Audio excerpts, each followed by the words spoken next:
Hello and welcome to this short video where we're going to look at what is the regulatory value of effective cash management. So we're going to be looking at some of the main regulatory policies. Let's start here with the conflict of interest policy and the remuneration policy. And I suspect that by the time we get to the end of this presentation, we will all be of the opinion that it's incredible that the financial services industry has got so far for so long without actually engaging clients with understanding the true value of their cash. And we need to bear in mind that every single piece of paperwork that a financial advisor has to produce is designed to mitigate the risk associated with these policies. And the first one, and the main one, is the conflict of interest policy, with the main conflict of interest being around generating reward for the sale of a product. This is obviously generally in the form of income, but it's also been seen in other areas of the industry as well, where we're taking incentives or inducements from life companies, from investment houses, which ultimately results in us placing additional business with those people.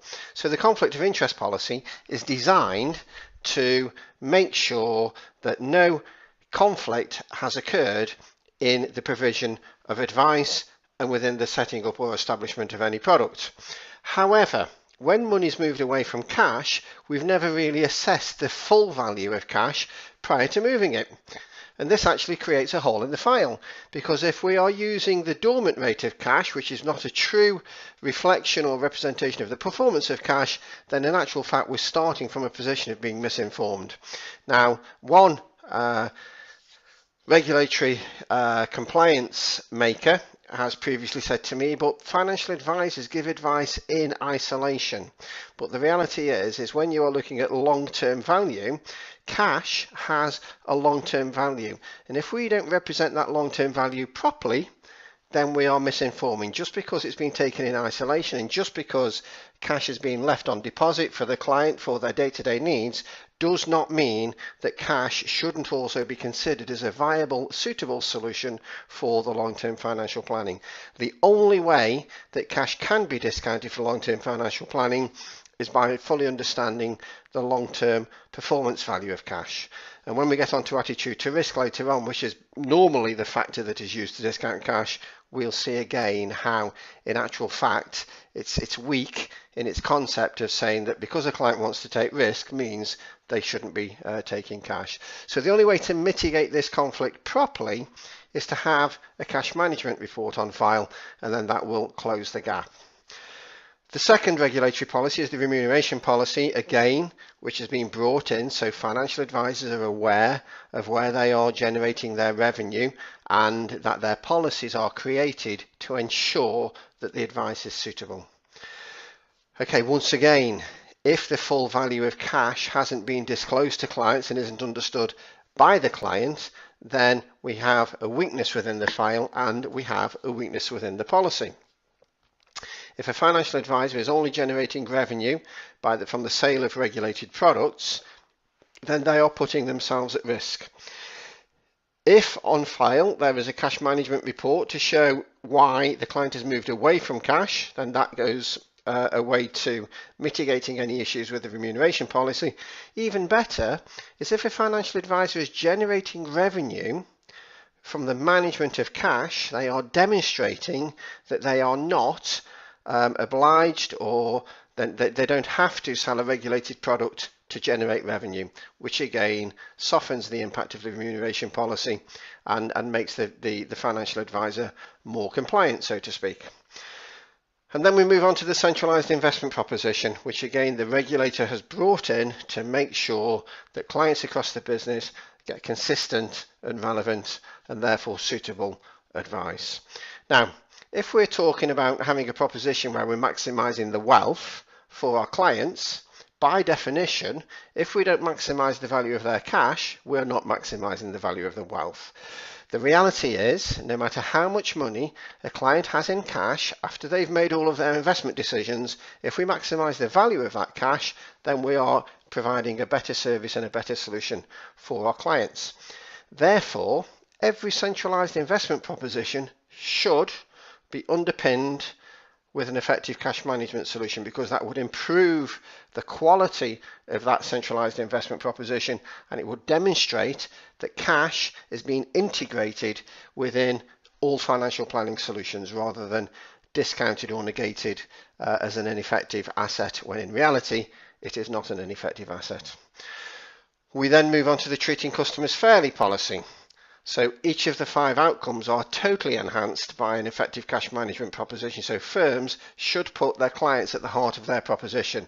Every client needs cash. We all need cash. We all have cash. Therefore, maximizing the value of that cash makes absolute sense, and it enhances outcome 1. Products should be designed to meet the client's requirements. Well, cash is specifically designed to meet the client's requirements. And again, if we're maximizing the value of that cash before we move on to put in place other regulated solutions, we're enhancing outcome 2. Outcome 3, clients should be fully informed. Now, by definition, if we are not showing clients the value of their cash, the client is not fully informed.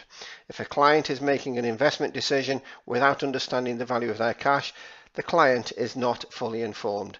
The only way for a client to be fully informed is if they fully understand the value of their cash. Advice should always be suitable.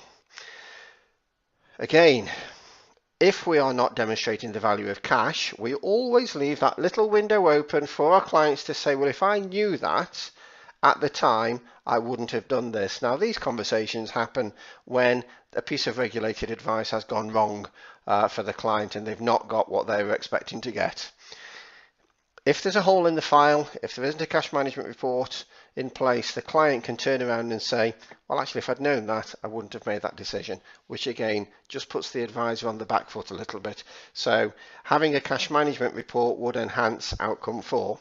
And finally, products should perform as the client has been led to expect. So, explaining to a client that an investment could fall by 20% or 30% is one thing. Them experiencing it is completely something different. The only way that you can really protect yourself in that situation and fully protect yourself is, on top of the stuff that you're already doing, is to have a cash management report in place as well. Because if a client understood the value of cash before they went into the investment solution, then the performance of that investment solution, and again, when we come back on to look at capacity for loss shortly, we'll see that the financial advisor is better protected. So cash is the only asset that actually fulfills all of the above outcomes so easily. And the fact that every client needs cash, every client has cash, and all financial planning starts and ends with the requirement for cash, it makes absolute sense to include a cash management proposition in your service proposition. So attitude to risk. So would a client's attitude to risk change if they knew they could get better returns without risk? The answer to that question is yes. Just because a client is prepared to take some risk doesn't mean that cash isn't the most suitable solution. The only way you can determine that cash isn't the most suitable solution, and the only way that you can fully demonstrate that the client has their balance of cash and investments in proportion, is if the client understands the value and performance of their cash. So attitude to risk doesn't suitably confirm that cash isn't the right solution.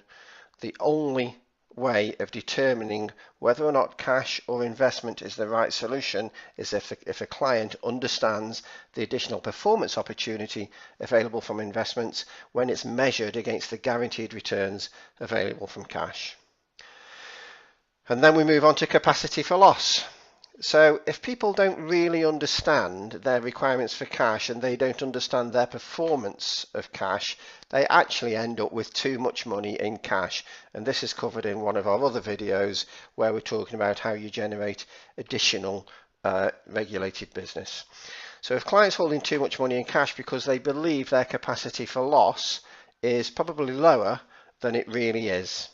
So a financial advisor, when they're assessing a client's capacity for loss, have to use other more spurious issues around, the client's lifestyle, the client's income, the client's experience, and the level of the client's asset. But ultimately, if we're talking about the level of a client asset here, if they don't understand the value of that asset, then in actual fact their capacity for loss can easily be misunderstood. So it's actually in the financial advisor's favour to make sure that the client understands properly their requirements for cash.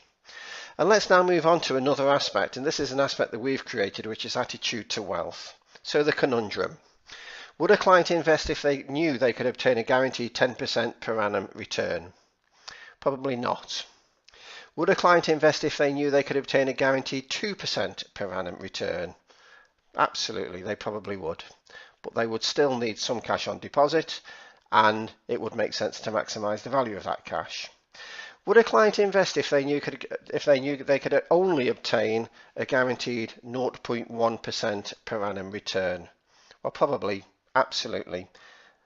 Okay, now, if a client invests believing that they could only obtain a guaranteed 0.1% return, and the performance of the investment goes against them, and then they find out they could have obtained a guaranteed 2% return, would their attitude to wealth change? We could even say here, would their attitude to risk change? And this is the cycle of events that occur when performance investment returns go against the client. It is in the financial advisor's absolute favour to make sure that the client understood the value of their cash before this process can materialise. Okay, so we've looked at all of the main policies there, and clearly you'll be left to make your own decision. However, the conclusion that we've reached on this is that the quality of the entire financial planning process is enhanced when the client is shown how to maximise the value of their cash deposits.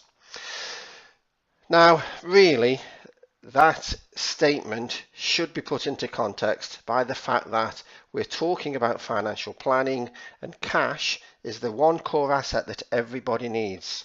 How has the financial services industry been able to ignore this for so long?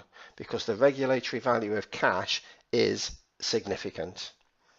So we hope you found that of interest, and we look forward to hearing from you. Thank you for listening.